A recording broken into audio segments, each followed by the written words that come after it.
جو لوگ اللہ پر ایمان لائیں، کہیں کہ ہمارا رب اللہ ہے، پھر اس پر جم جائیں، ان پر فرشتوں کا نزول ہوتا ہے۔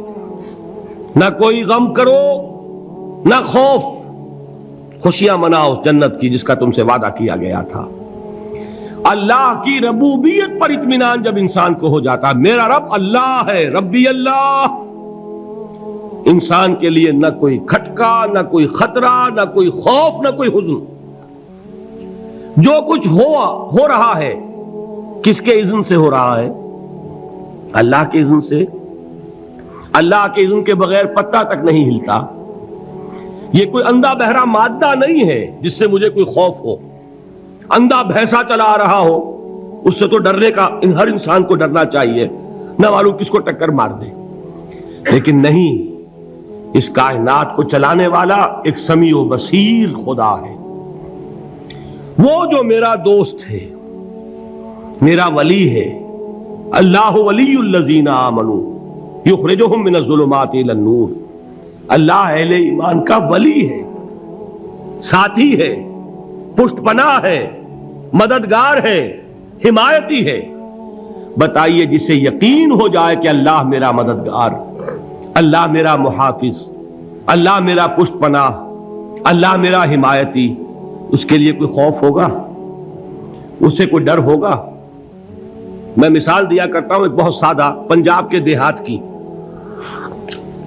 تو بڑا چودھری ہے اور کوئی غریب کسان ہے۔ اس غریب کسان کے جانوروں کو ہر وقت اندیشہ ہوگا چوری کا، کوئی میری بھینس کھول کر نہ لے جائے، کوئی میرا بیل کھول کر نہ لے جائے۔ لیکن جس کے بارے میں یہ سب کو معلوم ہو کہ وہ جو بڑا چودھری ہے وہ اس کا دوست ہے، اس کی بچیا کو کوئی خوف ہوگا؟ اس کی بھینس پر کوئی ہاتھ ڈالے گا؟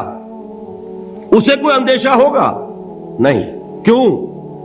کہ وہ بڑا چودھری، بڑا اس کا یہاں کا سردار، جاگیردار، سب کو معلوم ہے وہ میرا دوست ہے، کوئی میرے خلاف اقدام نہیں کر سکتا۔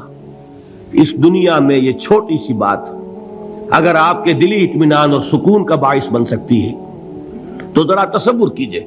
میں لفظ تصور استعمال کروں گا صرف اس لیے کہ اس کا ہم جس کو کہتے ہیں ادراک اور شعور کر نہیں سکتے، اگر کے ساتھ کر سکتے۔ اگر یقین ہو کہ اللہ میرا مددگار اور یقین ہو کہ اللہ ہر آن میرے ساتھ ہے، پھر کوئی خوف؟ کس کا خوف؟ کوئی شے اللہ سے بالا تر ہے؟ کوئی قوت اس سے زیادہ طاقتور ہے؟ کوئی اس کے ارادے کو بدلنے والا ہے؟ کوئی اس کی مشیت کے آڑے آنے والا ہے؟ یہی بات ہے جو حضور نے فرمائی، یہ ایمان کا حاصل ہے لب لباب، کہ دیکھو اچھی طرح اس بات کو ذہن نشین کر لو، اگر تمام انسان مل کر تمہیں کوئی نقصان پہنچانا چاہے نہیں پہنچا سکتے مگر جو کچھ اللہ نے لکھ دیا ہو، اور تمام انسان مل کر تمہیں کوئی نفع پہنچانا چاہیں نہیں پہنچا سکتے مگر وہ شے جو اللہ نے طے کر دی ہو۔ آپ پھر میں کہوں گا ذرا طاری کیجئے، اسے فرض کیجئے، اسے سوچئے۔ اگر اس حدیث پر ہمارا دل ٹھکا ہوا ہو تو کسی سے ڈر ہوگا؟ یہ مجھے نقصان نہ پہنچا دے، یہ میری رپورٹ خراب نہ کر دے، یہ میری انکریمنٹ نہ رکوا دے، یہ میرا یہ نہ بگاڑ دے، یہ میرے یہ نقصان نہ پہنچا دے۔ اس کا ڈر، اس کا ڈر، اس کا خوف، اس کی خوشامد، اس کے لیے جا کر طرح طرح سے اپنی عزت نفس کو ذلیل کروانا اس کے سامنے، یہ سب کچھ کیوں کرتا ہے انسان؟ جب سمجھتا ہے کہ اس کے ہاتھ میں میرا کوئی نفع ہے، اس کے ہاتھ میں میرے لیے کوئی ضرر ہے، یہ مجھے کوئی گزند پہنچا سکتا ہے، یہ مجھے کوئی نقصان پہنچا سکتا ہے، یہ میرا کوئی کام بنا سکتا ہے، یہ میری کوئی ضرورت پوری کر سکتا ہے، اسی کا نام شرک ہے۔ جہاں آپ نے یہ سمجھا کہ غیر اللہ کے اندر کوئی طاقت موجود ہے وہی شرک ہے۔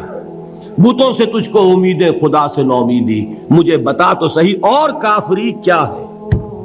شرک تو یہ ہے۔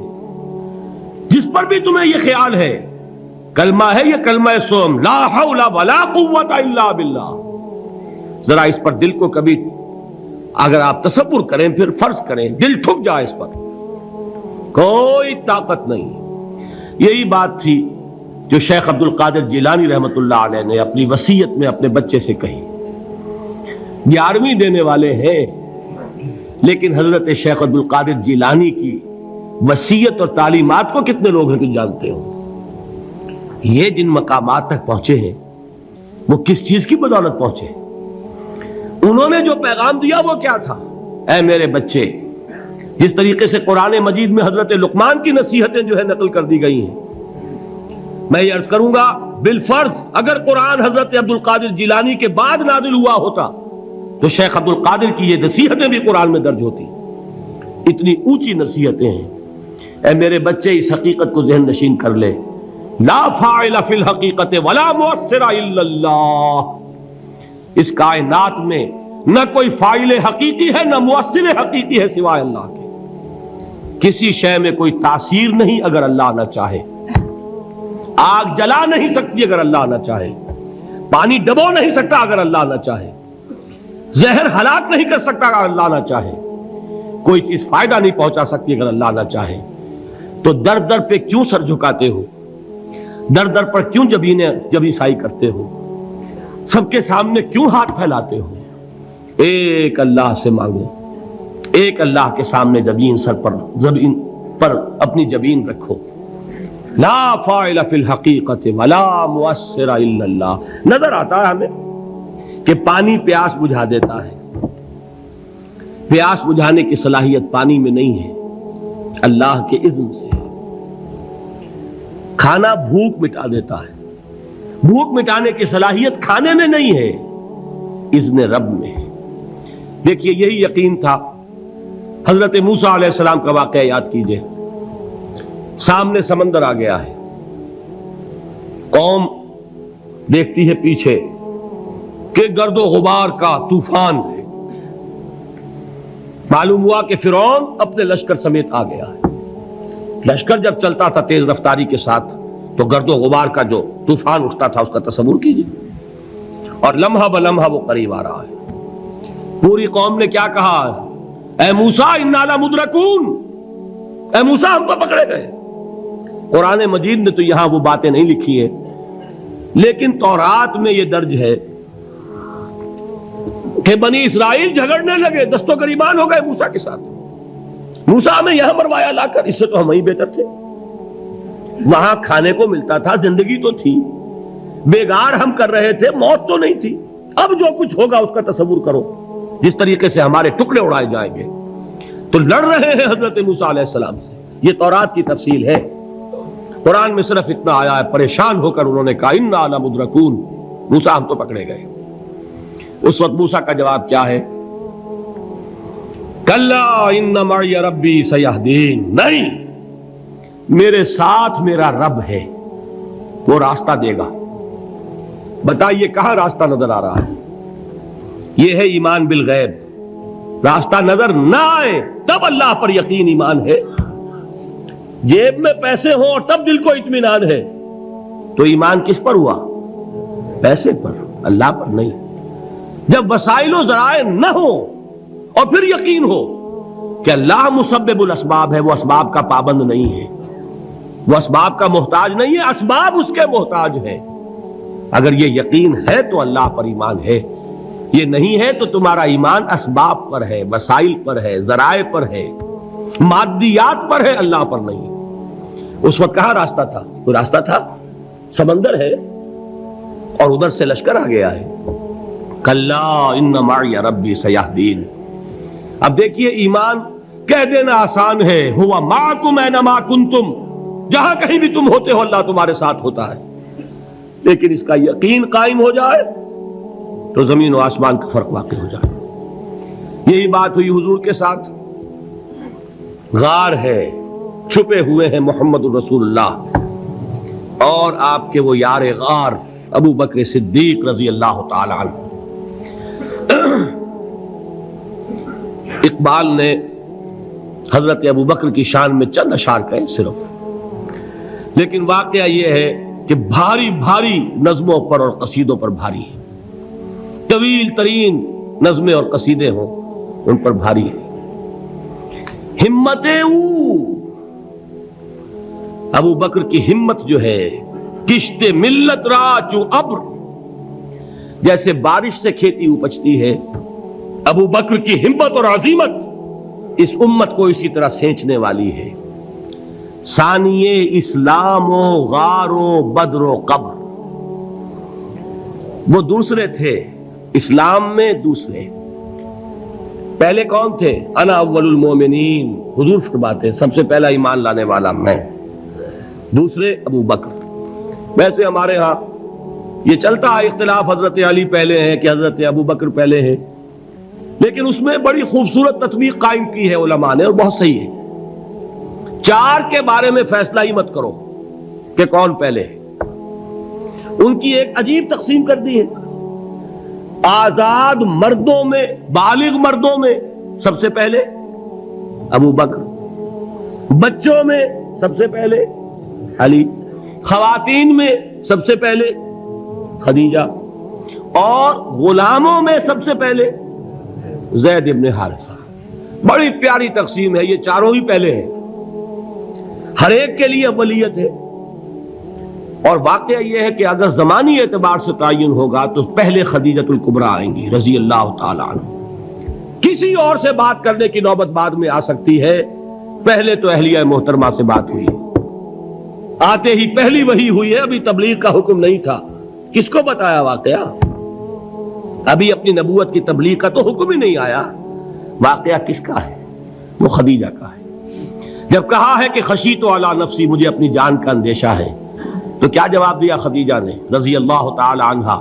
وہ صدیقۃ الکبریٰ ہے، صدیقات جو ہے خواتین ان میں چوٹی پر خدیجۃ الکبریٰ ہے رضی اللہ تعالی عنہا، اور صدیق جو مرد ہیں ان میں صدیق اکبر ہے ابو بکر صدیق رضی اللہ تعالی عنہ، لیکن صدیقات میں چوٹی پر۔ جب حضور نے فرمایا خشیت علی نفسی، کیا فرمایا، کیا عرض کیا، کیسے تسلی دی؟ نہیں نہیں، اللہ آپ کو ضائع نہیں کرے گا، آپ غریبوں کے ہمدرد ہیں، آپ مساکین کے تکالیف رفع کرنے والے ہیں، آپ بیواؤں کی سرپرستی کرتے ہیں، آپ مسافروں کی خدمت کرتے ہیں، اللہ آپ کو ضائع نہیں کرے گا، یہ یقین ہے اس خاتون کے اندر۔ خیر وہ ایک علیحدہ بات ہو جائے گی۔ میرے دل پر حضرت خدیجہ رضی اللہ تعالی عنہ کی شخصیت کا بڑا گہرا نقش ہے، جو وہ کوئی اور ہی وقت اور موقع ہوا تو بیان ہوگا۔ بہرحال اقبال نے ایک مصرے میں جو چار اولیتیں جمع کر دی ہیں، ہمتیں او کشت امت را چو ابر، ثانی اسلام و غار و بدر و قبر۔ اسلام میں حضور کے بعد پہلے کون؟ ابو بکر۔ غار میں حضور کے ساتھ کون؟ ابو بکر۔ بدر کی رات اللہ کا رسول سربسجود، وہ جھاڑ، وہ گھاس پھوس کی جو جھوپڑی بنائی گئی تھی، اور وہاں تلوار ننگی لے کر پہرا دینے والا کون؟ ابو بکر۔ اور اس حجرہ عائشہ میں محمد کے بعد سب سے پہلے دفن ہونے والا کون؟ ابو بکر رضی اللہ تعالی عنہ وصلی اللہ علیہ وسلم۔ وہ جو معاملہ میں سنا رہا تھا غار ثور کا، حضرت ابو بکر بھی حضور کے خیال سے لرز گئے ہیں۔ آپ کو یاد ہوگا کہ جا کر پہلے تمام جتنے سوراخ تھے انہیں بند کیا ہے، ایک سوراخ رہ گیا تھا جس کو بند کرنے کے لیے کوئی کپڑا نہیں تھا، وہاں اپنی ایڑی رکھی ہے، تب کہا ہے حضور سے تشریف لائیے، اور اپنے زانو پر حضور کو لٹایا ہے، اور وہاں کسی موذی جانور نے کاٹا ہے، حضور کی آنکھ لگ گئی تھی، اس وقت اس بل کے اندر جو بھی بچھو ہے کیا ہے واللہ عالم، اس نے کاٹا ہے، اس کی تکلیف کی وجہ سے ابو بکر کی آنکھوں سے آنسو ٹپک گئے، حضور کے چہرے مبارک پر پڑے ہیں، تو حضور جاگے ہیں، معاملہ کیا ہے؟ ایڑی نہیں ہٹائی وہاں سے، مبادا وہ جانور وہاں سے نکل کر محمد الرسول اللہ کو کوئی گزن پہنچا دے، ابو بکر کی ایڑی ہے، جس طرح چاہے کھا لے، ختم کر دے، جان نکل جائے تب کوئی آنچ آئے محمد پر تو آئے، لیکن جیتے جی نہیں۔ وہ ہے ابو بکر۔ حضور کے خیال سے اس وقت حضور نے پھر اپنا لعاب دہن لگایا ہے، اور اس سے پھر آپ کی تکلیف ختم ہوئی۔ جیسے خیبر میں حضرت علی کی آنکھ دکھ رہی تھی، اس کو جو شفا حاصل ہوئی ہے وہ بھی حضور کے لعاب دہن سے ہوئی۔ تو بہرحال اس وقت انہوں نے کہا ہے کہ اے نبی یا رسول اللہ، اگر اس وقت ان میں سے کسی نے غیر ارادی طور پر بھی اپنے قدموں کی طرف جھانک لیا تو پکڑے جائیں گے۔ کیا جواب تھا اللہ کے رسول کا؟ لا تحزن ان اللہ معنا، اللہ ہمارے ساتھ ہے، کیوں گھبراتے ہو ابو بکر؟ یہ ہے ایمان باللہ، میرا مالک اللہ، میرا رازق اللہ، میرا محافظ اللہ، میرا مددگار اللہ، میرا پشت پناہ اللہ، میرا دوست اللہ۔ یہ دوستی ہے اللہ کی جو لب لباب ہے، حاصل ہے ایمان کا، اسی کا نام ولایت ہے۔ اولیاء اللہ کے سروں پر سینگ نہیں ہوتے، جس کے دل میں ایمان راسخ ہو چکا ہو وہی اللہ کا ولی ہے، جسے اللہ پر یقین ہو چکا ہے وہی اللہ کا ولی ہے، جسے یقین ہے اللہ میرے ساتھ ہے، میرا مددگار، میرا پشت پناہ، میرا ساتھی، میرا دوست، میرا محبوب، میرا محب۔ اللہ اہل ایمان سے محبت کرتا ہے۔ واللہ یحب الصادقین، ان اللہ یحب الذین یقاتلون فی سبیلہ صفا کانہم بنیان مرصوص۔ اللہ محبت کرنے والا، اہل ایمان محبوب، اور اہل ایمان محبت کرنے والے اللہ محبوب۔ والذین آمنوا اشد حبا للہ۔ آپ تصور کیجئے جسے یہ رشتہ ایمان یا رشتہ ولایت حاصل ہو جائے، الا ان اولیاء اللہ لا خوف علیہم